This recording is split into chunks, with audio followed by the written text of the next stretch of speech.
Dans la campagne partenaise, le château de Tensu se réveille.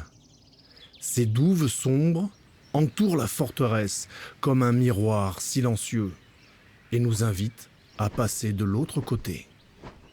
Témoins des siècles de guerre, de tension et d'espérance. Ici, tout a été pensé pour résister. Résister aux hommes, résister au feu, au temps lui-même. Comme pétrifié au cœur d'une époque où les armées anglaises occupaient une large partie du territoire. Ces pierres portent encore l'écho des guetteurs, le bruit sourd des coups de bélier, les cris des hommes, le choc des armes. Et pourquoi pas la vision d'une bannière blanche frappée de fleurs de lys, celle d'une jeune femme en armure traversant les routes du royaume, que rien ne semble arrêter, Jeanne d'Arc. En tout cas, le décor s'y prête. A-t-elle longé ces terres, a-t-elle croisé ces murailles? Peut-être, peut-être pas. Peu importe.